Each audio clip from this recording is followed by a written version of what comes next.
Evolving ourselves with blockchain, the symbiotic relationship between human beings, technology, and the process of evolution will define our time. To learn more, welcome to the stage Chief Strategy Officer at ConsenSys, Sam Cassatt. You guys hear me okay? Sweet.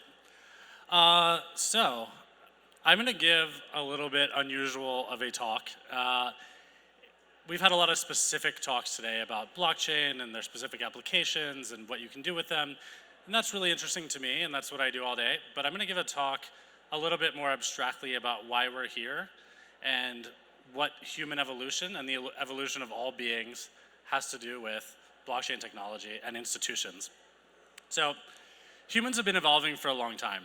And I would contend that if you look towards the right of this image, humans have been evolving in a different way recently than they did for, say, a few 100,000 years. The brain of a human is not that much different than our most recent ancestor. There's a little bit of prefrontal cortex difference in planning for things, but in general, pretty similar. But I would contend that the way that we evolve now is mostly about institutions. It's about things external to human beings. And so, what kinds of things do we create that are external to humans? We create governments, we create religions, we create companies, we create ways of doing business. And those are manifested in these different institutions, right? So I would say one way to think about the way that humans are evolving now is by our capabilities, what we want to do, a feedback loop between our beings and the institutions that we externalize around us that reflect that. So, what is the useful life of an institution, right? What do physical borders have to do with institutions?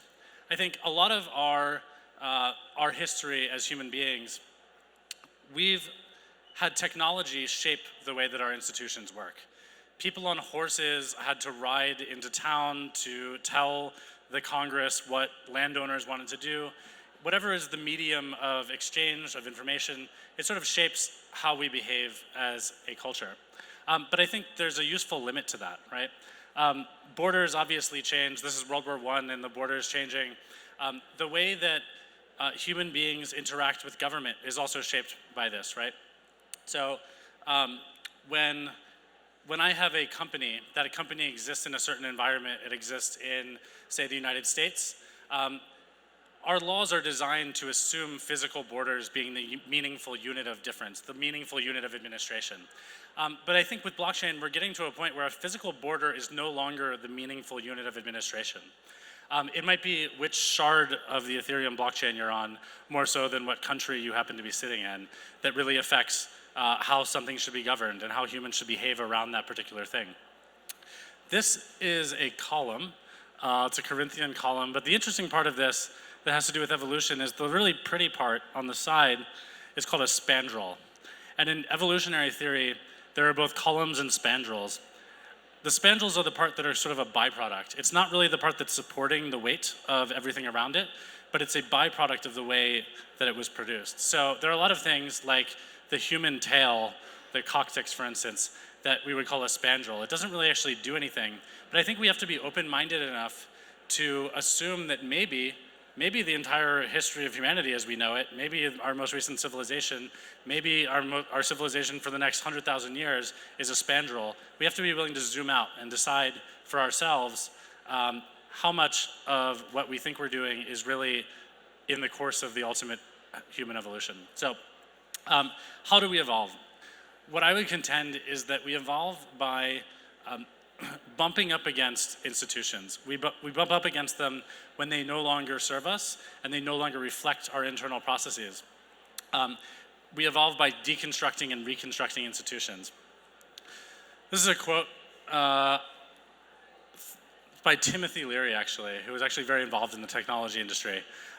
Most people don't know that or associate him with that, but throughout human history, as our species has faced the frightening, terrorizing fact that we do not know who we are or where we are going in this ocean of chaos, it has been the authorities, the political, the religious, the educational authorities, who attempted to comfort us by giving us order, rules, regulations, forming in our minds their view of reality. To think for yourself, you must question authority and learn how to put yourself in a state of vulnerable open-mindedness to inform yourself. So I would actually go farther than this, and I would say that not only is it about questioning what he calls authorities or institutions, but it's a constant feedback loop of us questioning them when they no longer serve us and recreating them. So what does it look like when we question that authority, the thing that they yield, right? When authorities are wielding that power, what they're doing is they're doing something useful, right? They're allowing it to guide our society. They're allowing their structure to guide our society. But eventually, it no longer applies. There's something that we want to do as humans. There's something that we might want to do as an artificial intelligence or some other form of being other than humans that they no longer apply to, and they become obsolete. This is an example of that. Does anyone know what this is? It's a DCSS t-shirt. So I had one of these when I was a teenager. This is the code to unencrypt a DVD. It fits on a t-shirt. And the US government was arresting people for putting this on websites. So then a bunch of hacker people printed it on a t-shirt and said, is this illegal? I don't know. I don't think so. But so what this is an example of is an institution that's no longer shaped in the correct way in order to achieve our goals as humans. It's us outgrowing a particular structure of our society. Here's another example. This is a t-shirt that says, this shirt is classified as a munition. So in the 90s, there was a period of time where the US government attempted to restrict all export of the RSA encryption algorithm. It was actually considered a weapon, and if you were to send it overseas or put it on a website that could be accessed overseas, this was illegal. But is it illegal on a t-shirt? I don't know. I don't think so. But this is another example of our institutions sort of failing. They're failing to capture what we need as humans. So what does it look like when we start to break down in our trust of institutions, when we start to realize that there's a problem? This is a report, it's a diagram from a report published by Edelman, it's a huge global PR agency. Every year at the World Economic Forum in Davos, they unveil their most recent trust barometer report. And this is basically a measure of how much humans trust the institutions around them. This is measured by country. In the US, we're actually at a pretty low point. This is the lowest it's been in a long time. Globally, it's also the lowest it's been in a long time. This is human beings saying there's something wrong.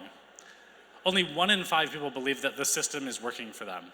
And this is across educational, geographic, demographics. This is across the board.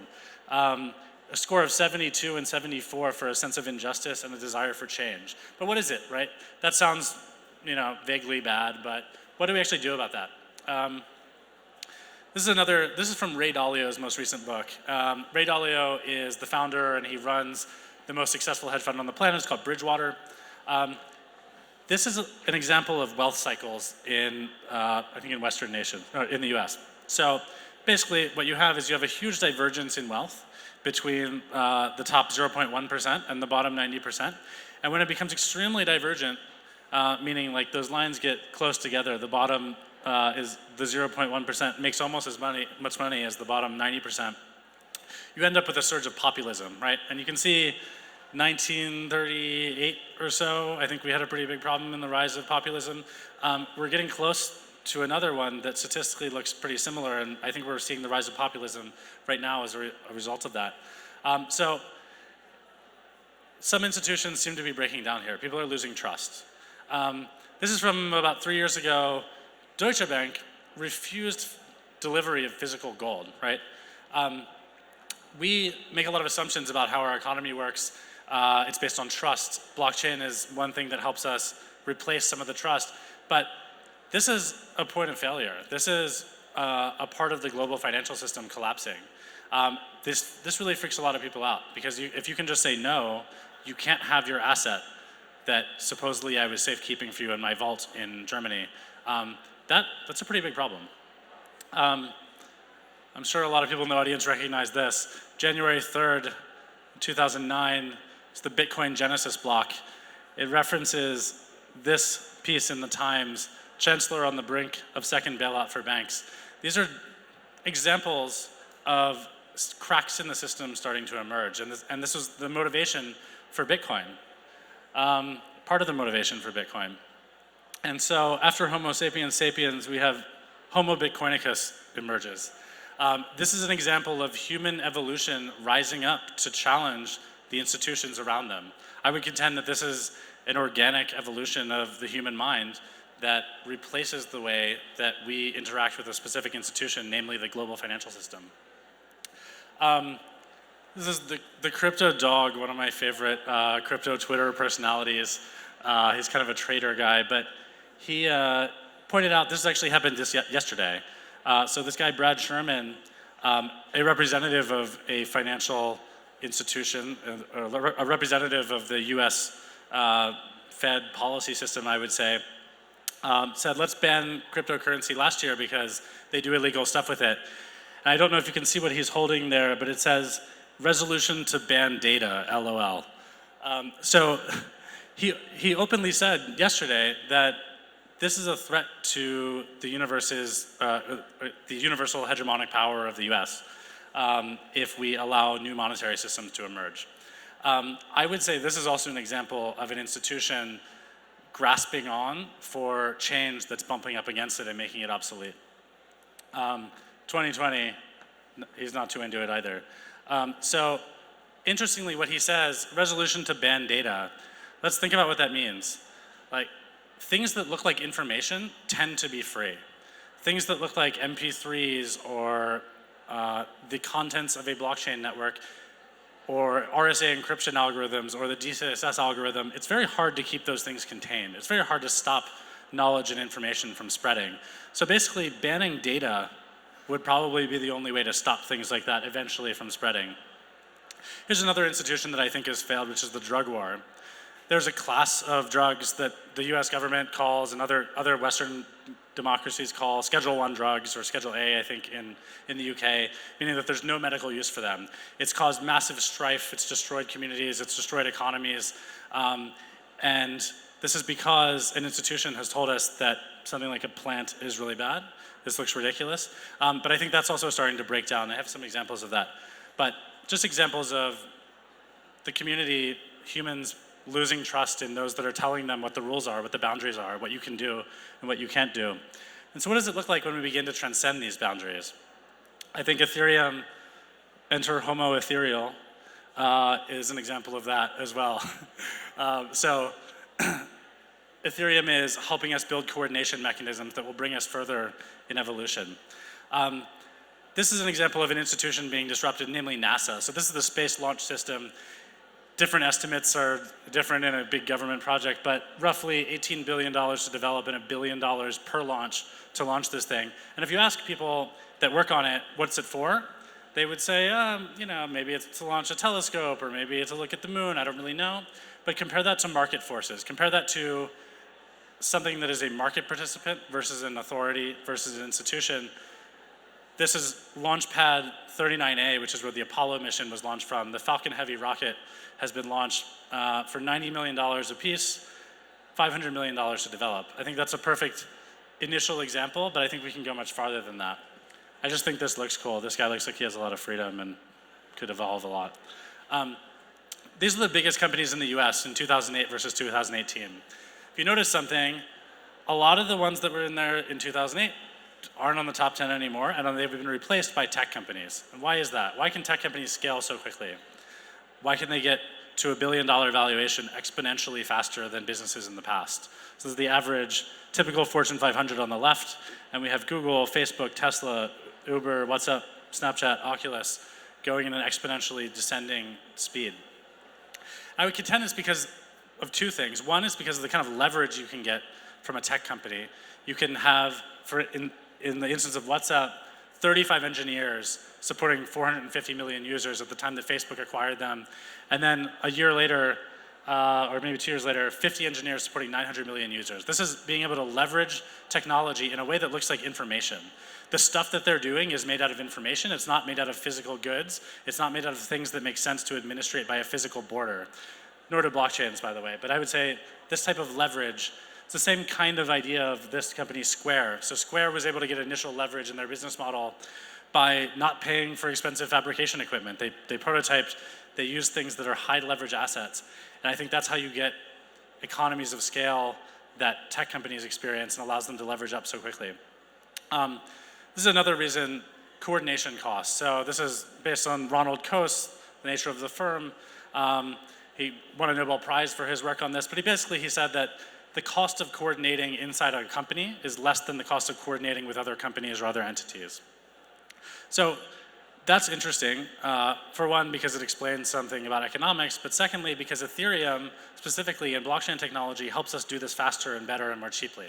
So to the extent that we can reduce the coordination cost across our borderless, information-oriented businesses that we're building is also the extent to which perhaps the institutions built around those businesses no longer make sense. They no longer are the useful administrative point with which to measure ourselves against as a company. So, as I mentioned, I think Ethereum is an example of this coming into fruition. It's a next phase of evolution of humans. I would say this is an example, these are very real examples of how coordination cost lowering enables new business models, more efficient business models. So Upwork, I think, is the most shining example of on-demand work that exists right now. Moving forward, I think entities like Gitcoin, entities like Opolis, these are revolutionizing the future of work. They're revolutionizing the way that we coordinate human behavior and have people work together in a way that lowers cost, it lowers middlemen, it runs on a network that exists across borders by default and organizes human financial activity and effort by default. Lending Club took 5 years to get to $200 million of loans, whereas Maker, which is a set of smart contracts running on the Ethereum network that creates loans essentially, it took 1 year to get to $200 million of loans. They're closer to 400 now. I think it's 300 something. This is an example of the kind of speed, evolutionarily distinct advancement that can be made with blockchain technology. DeFi is also an example of this. This is probably about 400 million total, this is a little old, of things locked in protocols that are picking off parts of the global financial system. But physical borders don't really make sense applied to this, right? FinCEN yesterday released some guidance calling a lot of these things probably money services businesses. I think we're reaching a point where it's no longer useful to use the old constructs to understand things. Maybe we need a different kind of governance. This is a market map of all the things happening in DeFi, or a lot of them at least, and I don't have time to go into all of them, but I encourage you to look at them. We are revolutionizing the financial system currently with blockchain, and I think we'll continue to do that. And our institutions, I don't think, are keeping up. Here's another example. Actually, also 2 days ago, Denver voted to decriminalize psilocybin mushrooms. And so about a year ago, 2 years ago, a group of people in Europe patented a psilocybin delivery mechanism. And this has now been fast-tracked by the FDA. It's been called a revolutionary health therapy. This is so important to the FDA in terms of its results that they're willing to push it past all of the red tape to get it approved as a drug in the United States. The same thing that on the books in the US law, it says has no medical use and you're not allowed to think about it or touch it. Our faith might have been misplaced in that institution. Here's another example. This is Mdma-Assisted Psychotherapy, another thing that supposedly institutions say is not a usable medical thing at all. We shouldn't think about it. It is an order of magnitude better at treating PTSD than anything on the market. This is after two administrations of this single drug. It's an order of magnitude better than years and years of therapy with all the best drugs that exist. This is also being fast-tracked through the FDA. All the red tape is being cut for them. Another failure, I think, of our institutions. So much so that it's a joke, right? This is an article from The Onion where tech CEOs have been exploring these things for a long time. But our society and the innovators in our society joke about the behind nature of the institutions that surround us. That's how bad it is. So this is a brain-computer interface at the end, and I have some question marks there because I don't know if this is even a homo anything anymore. I think this might be something completely different. Once our minds start merging with machines, how are we going to regulate that? Is that also going to be a Schedule I controlled substance? Are we going to try to regulate that? If we do that here, regulatory arbitrage will happen just like it's happening with blockchain. If I can't enhance my mind in the US, maybe I'll enhance it in China, or maybe I'll enhance it in another regulatory arbitrage jurisdiction. I think our international nature and our desire to evolve as humans and as beings generally is surpassing our ability to regulate and understand it through our institutions. So what would a new institution look like? One that recognizes that information tends to be free. This is a live maker governance call. This is the equivalent of sitting in on the Fed deciding Fed policy. But you can watch it on YouTube live as they set policies around things like interest rates, et cetera. You can dial in. I think it might look something like that. It might look something like Uport with self-sovereign identity, which allows you to control where you behave. Maybe there's something that I interact with as a governance mechanism that actually transcends borders. Maybe my identity is not given to me on a little plastic card by a government. Maybe it's given to me by something else. This is an example of transcending it. Moloch, who I think we had an announcement regarding earlier today, this is another type of governance that I think, these are experiments, this is early, but this is what it might look like. Those transnational, borderless units of accounts and units of governance have their own currency. It's called, one of them is called Bitcoin, one of them is called Ether, but it doesn't need physical settlement. There is no Deutsche Bank to tell you they're not going to give you your gold. This is digitally native, cross-border native money, or assets, or however you want to think about it. But I think this is the money of the next generation, not of the institutions that stand around us at the moment. Actually, so I'll leave you with this. This is 1986, a very famous piece from Frack magazine, which is an underground hacker magazine that was distributed on bulletin boards and other underground channels in the 80s and I think through the 90s. After recently having been arrested, this is what the mentor, a famous hacker, said. And I would challenge you to think this could come from someone who grew up in cyberspace, grew up in hacker culture, grew up in cypherpunk culture. Out of all of this emerged that we're doing right now, and the reason we're standing in this room is because of this culture. But I could also imagine a young artificial intelligence saying these words that grew up in cyberspace and that grew up outside of the institutions that we hold dear.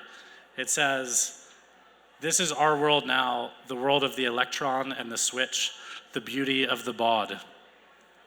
We exist without skin color, without nationality, without religious bias, and you call us criminals. You build atomic bombs, you wage wars, you murder, cheat, and lie to us, and try to make us believe it's for our own good, yet we're the criminals." So hopefully this denizen of cyberspace grows up, and we advance all human consciousness, and we advance human evolution by making sure we keep pinging on that feedback loop between us and the institutions that surround us. Thank you very much.